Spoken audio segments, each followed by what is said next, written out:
Estimados irmãos e irmãs, já estamos celebrando o penúltimo domingo do ano litúrgico. Semana que vem já celebraremos a solenidade do Cristo, Rei do Universo. E as leituras da Sagrada Liturgia estão nos falando sobre a escatologia, o discurso sobre o final dos tempos.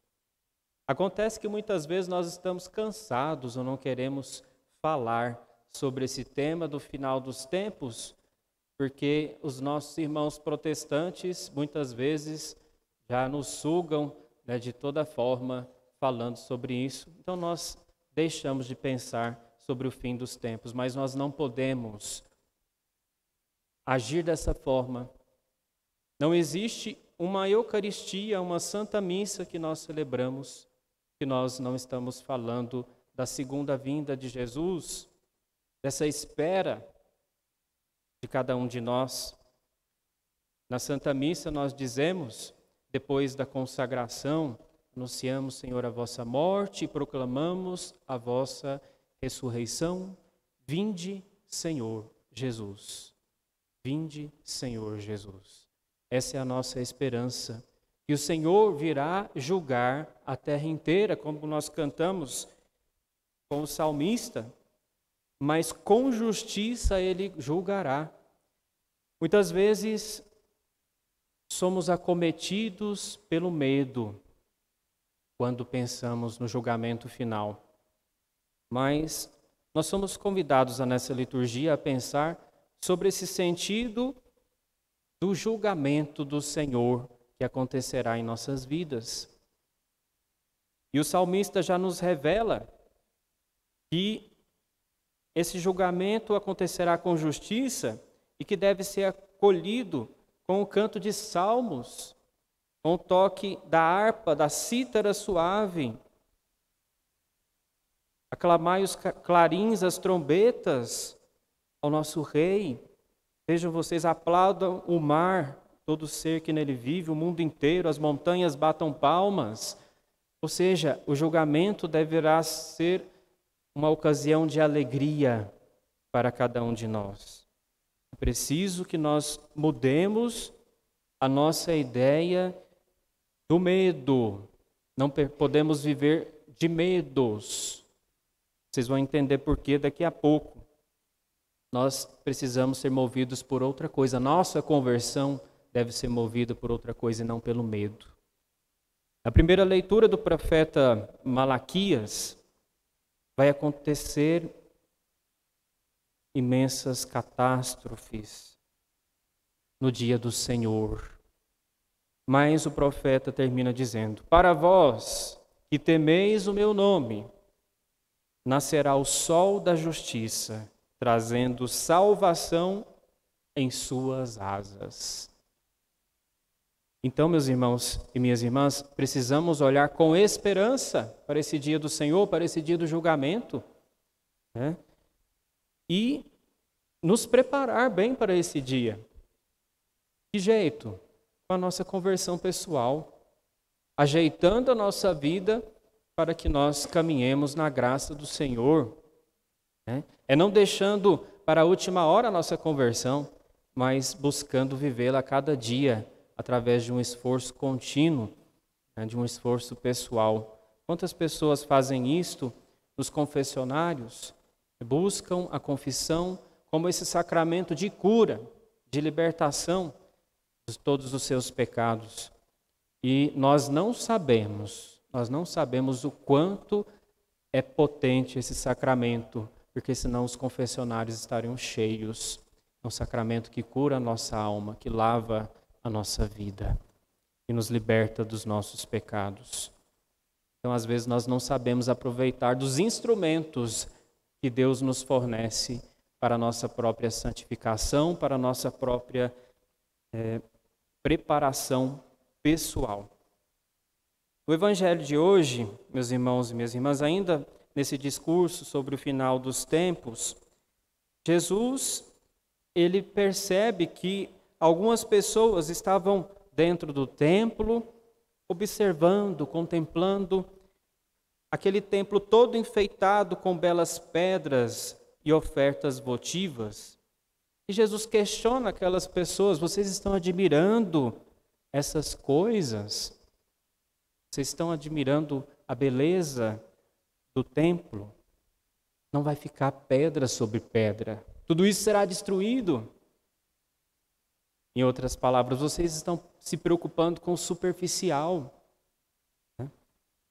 Eu costumo dizer, e nós estudamos na filosofia, que o belo deve ser contemplado, e o belo, a beleza, deve nos levar a uma profundidade maior. Então, ao contemplarmos uma obra de arte, por exemplo, aquela arte deve nos fazer mergulhar naquilo que aquela obra que o autor quis relatar com aquela arte. Às vezes nós estamos perdendo essa capacidade de contemplar as coisas. Às vezes ficamos dispersos. É isso que Jesus está dizendo. Vocês estão dispersos com a beleza desse templo e não estão se preocupando com a conversão pessoal. Então a beleza, ela deve nos ajudar a rezar. A igreja, ela deve ser um espaço que nos favoreça a oração. Podemos contemplar o templo? Sim, mas devemos sentir nele esse lugar onde Deus habita e fala ao nosso coração. Então Jesus, ele percebe que aquelas pessoas estavam distraídas no templo. E nós podemos levar esse significado do templo para a nossa vida, porque também nós somos templos do Senhor. Às vezes estamos tão enfeitados, maquiados, preocupados com a nossa aparência, mas e dentro de nós, templos vivos, como estamos? Como estamos vivendo a nossa fé? Estamos olhando para a nossa vida espiritual, para a nossa vida de conversão? Então é o questionamento que provavelmente o Senhor está fazendo para aquelas pessoas e para cada um de nós. Ele repete hoje. Então, aquelas pessoas começam a ficar preocupadas diante do anúncio do Senhor de que o templo será destruído.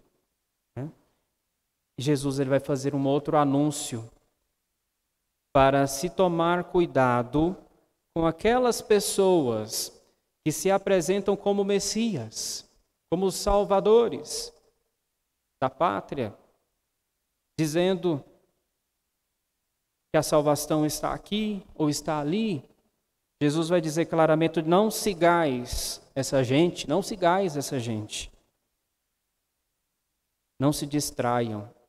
Vocês precisam seguir o verdadeiro mestre. E nós hoje conhecemos quem é o nosso mestre, quem é o nosso Salvador, é Jesus Cristo. Ele que morreu na cruz por amor para nos salvar. Não nos distraiamos com outros messias que vão aparecendo por aí arrastando multidões, mas nos preocupemos com a nossa fé em Jesus Cristo, nosso único e verdadeiro Salvador. Meus irmãos e minhas irmãs, muita coisa vai acontecer de Jesus no final dos tempos, mas ele nos convida a olhar não para as catástrofes naturais, climáticas. Não nos distraiamos com isso, isso não deve ser ocasião para a nossa conversão.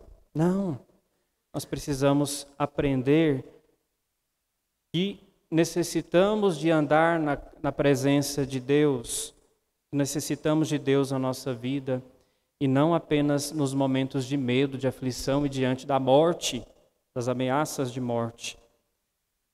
Jesus, ele vai falar para nós olharmos para dentro da nossa casa, este evangelho, dizendo que a destruição, a cisão, vai acontecer dentro do nosso lar. Um povo vai se levantar contra outro povo, um país atacará outro país, e tudo isso nós estamos vendo na nossa realidade. Então haverá muita destruição, diz o Senhor Jesus, mas não preocupeis que isso não será ainda o fim.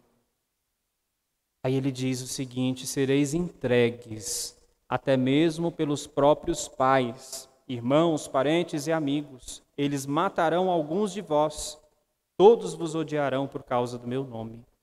Então precisamos olhar lá para dentro da nossa casa. Às vezes estamos sofrendo aí com tudo que há de ruim que acontece no mundo, mas a destruição está começando a acontecer dentro dos nossos lares, dentro das nossas famílias. Famílias se voltando umas contra as outras, por causa de tantas coisas, por causa de interesses pessoais. E vão se destruindo, vão criando rivalidades. Então não permitamos que esse mal adentre na nossa casa.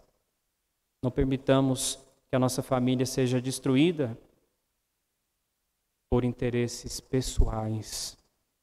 Mas aprendamos a criar uma postura de diálogo dentro dos nossos lares. Isso vai salvar as nossas famílias. Então Jesus nos chama a atenção para isso. E termina dizendo no Evangelho que é preciso confiar. Diante de tudo isso, vocês não perderão um só fio de cabelo da vossa cabeça. Não perderão um só fio de cabelo da vossa cabeça. Como se Jesus estivesse dizendo: eu estarei com vocês. Eu estarei com vocês. Diante de todo mal, eu estarei com vocês, amparando, protegendo a cada um. Confie em mim. Tenha confiança em mim.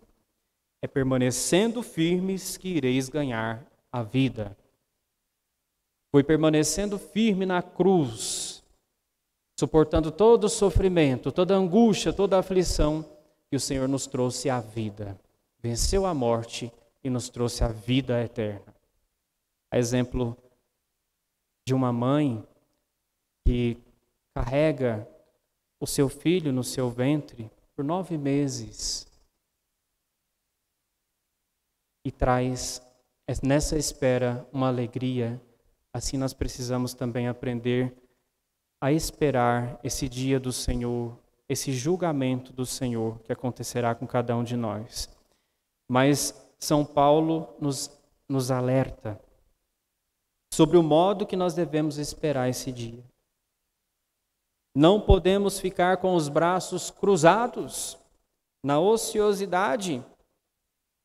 Pelo contrário, é necessário trabalhar. É necessário arregaçar as mangas e fazer o bem. E fazer a nossa parte para que a salvação aconteça no mundo, para que a salvação aconteça na igreja, na nossa família. Eu preciso fazer a minha parte. Eu preciso me doar. Eu preciso trabalhar. E hoje, muitos pais, muitas mães, muitas famílias têm ensinado seus filhos, porque já sofreram muito na vida, né, e hoje tem uma condição melhor de criar os seus filhos, de que não há necessidade do trabalho. Não quero dar uma vida sofrida, como eu tive uma vida sofrida para o meu filho. Então vai deixando o filho acomodado. Não façam isso. Eduquem seus filhos para trabalhar. Distribuam funções em suas casas. Vocês estão fazendo o melhor para eles. Eles estarão aprendendo a sobreviver no mundo e tendo o valor do trabalho para as suas vidas. Então é preciso trabalhar. Paulo, ele atesta nessa leitura que só deve comer quem trabalha. Só deve comer quem trabalha. E ele dá esse exemplo com os discípulos do Senhor, trabalhando para ter o seu sustento. E nós, meus irmãos e minhas irmãs, diante da notícia do fim do mundo, das catástrofes, das coisas ruins que vão apresentando na nossa vida, não percamos a esperança a modo de ficarmos inertes, parados, mas que façamos a nossa parte, confiando no Senhor, de que toda essa realidade mudará, porque o Senhor está conosco. Em nome do Pai, e do Filho, e do Espírito Santo.